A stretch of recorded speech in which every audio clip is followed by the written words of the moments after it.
আসসালামু আলাইকুম, স্বাগতম সবাইকে। কুকিং হাউজের আজকের আয়োজনে আপনাদের জন্য নিয়ে এসেছি মুখে স্বাদ লেগে থাকার মতো একটি ডেজার্ট রেসিপি। এই ডেজার্টটা এত বেশি মজার এবং এত টেস্টি হয় যে একবার খেলে বারবারই খেতে ইচ্ছা করবে। আজকে তৈরি করব আম ছানার সন্দেশ। পাকা আম এবং ছানা দিয়ে তৈরি এই আম ছানার সন্দেশটা একবার যে খাবে সে বারবারই খেতে চাইবে, এতটাই মজার হয়। তাহলে চলুন কিভাবে আম ছানার সন্দেশ তৈরি করি সেটা দেখে নেই। এখনও যারা আমার চ্যানেলে নতুন, চ্যানেলটি সাবস্ক্রাইব করেননি তারা প্লিজ আমার চ্যানেলটি সাবস্ক্রাইব করে নেবেন এবং পাশে থাকা বেল আইকনটি প্রেস করে দিবেন। এতে করে আমি যখনই কোনো ভিডিও আপলোড করব সাথে সাথে আপনাদের কাছে নোটিফিকেশনটি পৌঁছে যাবে। আমি এখানে 3টা পাকা আম নিয়েছি, আর এই আম ছানার সন্দেশ তৈরি করতে হলে এখানে অবশ্যই পাকা এবং মিষ্টি দেখে আম নিতে হবে। আমটা যদি মিষ্টি না হয় তাহলে কিন্তু এই আম ছানার সন্দেশটা খেতে ভালো লাগবে না। আমি আমের খোসাটা ছাড়িয়ে নিয়েছি আগে থেকেই। এখন এই আম থেকে আমি আটিটা আলাদা করে নেব।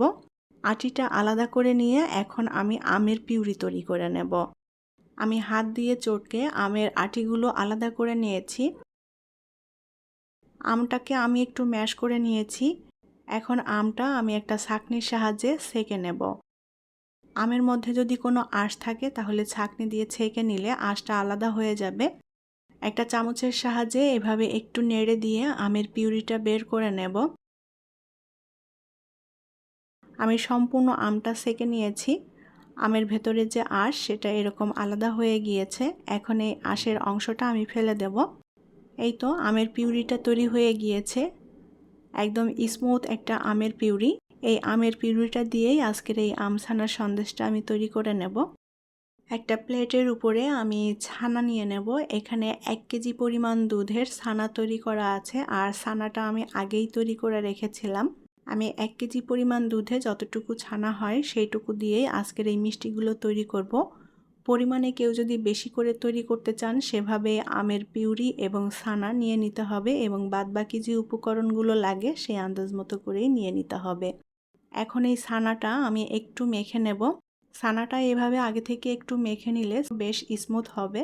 ছানাটা খুব বেশি মাখার প্রয়োজন নেই, অল্প একটু মেখে নিলেই হয়ে যাবে। তো ছানাটা মাখা হয়ে গিয়েছে, এখন একটা সাইডে রেখে দেব। চুলায় একটা প্যান বসিয়ে দিয়েছি। এখন এই প্যানে আমি পরিমাণ মতো আমের পিউরি নিয়ে নেব। এখানে হাফ কাপ পরিমাণ আমের পিউরি হবে, আমি দিয়ে দিলাম। এখন এর মধ্যে দিয়ে দেব চিনি। আমি এখানে 2 টেবিল চামচ পরিমাণ চিনি নিয়েছি। চিনির পরিমাণটা যে যতটা মিষ্টি খেতে পছন্দ করেন সেটার উপর ডিপেন্ড করে দিতে হবে। আর যে আমটা নিয়েছি আমটা কতটুকু মিষ্টি তার উপর ডিপেন্ড করে কিন্তু এখানে চিনির পরিমাণটা দিতে হবে। তো আমি যে আমটা নিয়েছি আমটা খুবই মিষ্টি, যার কারণে চিনিটা আমি খুবই অল্প দিলাম। আর চিনিটা দিতে হবে এজন্য, তা না হলে কিন্তু এই সন্দেশটা একটু আঠালো টাইপের হবে না, সন্দেশটা জমাট বাড়তে সাহায্য করবে এই চিনিটা। চিনিটা দিয়ে খুব ভালোভাবে আমের পিউরির সাথে মিলিয়ে নিয়ে একটু জাল করে নেব। চুলার আঁচ মিডিয়াম টু লো এর মাঝামাঝি রেখে ভালো করে নেড়ে আমি আমের পিউরিটা একটু জাল করে নেব। আমি 3-4 মিনিটের মতো আমের পিউরিটা জাল করে নিয়েছি, অনেকটাই আঠালো হয়ে এসেছে। এখন এর মধ্যে দিয়ে দেব এলাচের গুঁড়া। আমি এখানে 5টা এলাচের ভেতরে যে দানা থাকে দানাগুলো বের করে গুঁড়ো করে নিয়েছি। এবার দিয়ে দেব গুঁড়া দুধ। আমি এখানে 2 টেবিল চামচ পরিমাণ গুঁড়া দুধ নিয়েছি, আর এই গুঁড়া দুধটা দিলে খুবই সুন্দর একটা ফ্লেভার আসবে, খেতেও ভালো লাগবে। গুঁড়া দুধ দিয়ে বেশ ভালো করে আমের সাথে মিলিয়ে নেব। এখানে কিন্তু কনডেন্স মিল্ক ব্যবহার করা যাবে, তবে আমি যেহেতু এখানে চিনি দিয়েছি যার কারণে আর কনডেন্স মিল্ক অ্যাড করিনি। আমি এখানে গুঁড়া দুধটা দিলাম। কেউ যদি গুঁড়া দুধ এবং চিনি না দিয়ে শুধুমাত্র কনডেন্স মিল্ক দিয়ে তৈরি করতে চান সেটাও করতে পারেন। এবার এর মধ্যে দিয়ে দেব ঘি। 1 টেবিল চামচ পরিমাণ নিয়েছি এখানে ঘি। ঘিটা দিলে সুন্দর একটা ফ্লেভার আসবে আর সন্দেশটা খেতেও খুবই ভালো লাগবে। ঘি দিয়ে আবারও খুব ভালো করে নেড়েচেড়ে মিলিয়ে নেব। চুলার আঁচ এই পর্যায়ে কিন্তু অল্প রাখতে হবে, তা না হলে আমের পিউরিটা পুড়ে যেতে পারে, আর পুড়ে গেলে কিন্তু স্বাদটা নষ্ট হয়ে যাবে, খেতে ভালো লাগবে না। এখন এর মধ্যে দিয়ে দেব ছানা। ছানা দিয়ে খুব ভালো করে নেড়েচেড়ে একসাথে মিলিয়ে নেব। আমছানার সন্দেশ হয়তো একেকজন একেক রকম করে বানিয়ে থাকতে পারেন, তবে আজকে আমি যেভাবে বানিয়েছি এটাই আমার কাছে সহজ মনে হয়। এই আমছানার সন্দেশটা আমি আগেও কয়েকবার খেয়েছি বানিয়ে। এই সন্দেশটা আমার বাড়ির সবাই এত বেশি পছন্দ করে যে এটা সবসময়ই খেতে চায়। তো আমের মৌসুম এলেই আমি এগুলো বানিয়ে দিই। তাছাড়া আমটা যখন সংরক্ষণ করে রাখি, সেই সংরক্ষণ করে রাখা আম দিয়েও কিন্তু এই আমের সন্দেশটা বানিয়ে নেওয়া যায়। আমি মাঝে মধ্যে করে দিই। আমি যেভাবে বানাই তো ভাবলাম সেটাই আপনাদের সাথে শেয়ার করি। খুব ভালোভাবে জাল করে নিতে হবে। ছানাটা জাল দিতে দিতে একটু আঠালো টাইপের হয়ে যাবে। আর এটা যদি আঠালো না হয় তাহলে কিন্তু জমাট বাঁধবে না, আর সন্দেশটা সুন্দর মতো কাটাও যাবে না। আর সন্দেশ বানানোর জন্য এটা কিন্তু ভালো মতো সেট হবে না, কাটতেও অসুবিধা হবে নরম থাকলে। তাই খুব ভালোভাবে জাল করে টানিয়ে একদম আঠালো করে নিতে হবে। আম ছানার মিশ্রণটা আমি খুব ভালোভাবে জাল করে একদম আঠালো করে নিয়েছি। এখন এটা আমি নামিয়ে নেব।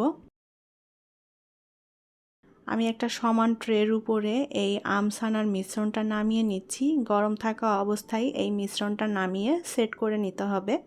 আমি যে পরিমাণে ছানা নিয়েছি এখানে মিষ্টির পরিমাণটা কিন্তু খুবই কম হবে। এই সন্দেশটা যদি বেশি করে বানাতে চান সেই ক্ষেত্রে ছানার পরিমাণটা বাড়িয়ে নিতে হবে। আমি এখানে 1 লিটার দুধে যতটুকু ছানা হয় সেটাই নিয়েছি।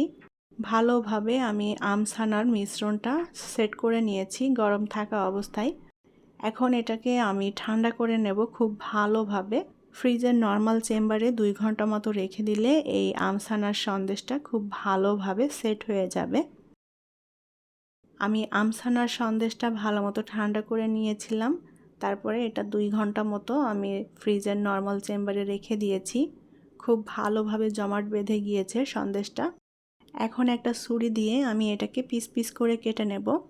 এটা আপনাদের পছন্দ মতো যে কোনো শেপে কেটে নিতে পারেন। আমি 4 কোনা করে কেটে নিচ্ছি। আমি সন্দেশটা খুব বেশি বড় অথবা ছোট করিনি, মিডিয়াম সাইজ করে কেটে নিয়েছি। আর এখানে 8 পিস সন্দেশ হয়েছে। আমি সন্দেশের উপরে একটু পেস্তা বাদাম দিয়ে সাজিয়ে দেব, দেখতে ভালো লাগবে। সন্দেশের ঠিক মাঝ বরাবর এভাবে বসিয়ে দেব পেস্তা বাদামগুলো। এটা টোটালি অপশনাল, কেউ না দিতে চাইলে নাও দিতে পারেন। এখন এই সন্দেশটা আমি পরিবেশন করব। সন্দেশটা খেতে এত বেশি মজার এবং এত টেস্টি হয়, এই সন্দেশটা একবার খেলে বারবারই খেতে ইচ্ছা করবে। আর এটা তৈরি করাও তো দেখলেন কত সহজ, তেমন কোনো ঝামেলাই নেই তৈরি করা। যারা এখনও আমছানার সন্দেশ ট্রাই করেননি তারা অবশ্যই একবার ট্রাই করে দেখবেন। সবাই এত বেশি পছন্দ করবে যে বারবারই খেতে চাইবে। আশা করি আমার আজকের আমছানার সন্দেশ আপনাদের কাছে ভালো লেগেছে। যদি ভালো লেগে থাকে তাহলে প্লিজ ভিডিওটি শেয়ার করবেন। পরবর্তী রেসিপি দেখার আমন্ত্রণ জানিয়ে বিদায় নিচ্ছি। ভালো থাকবেন সবাই। আল্লাহ হাফেজ।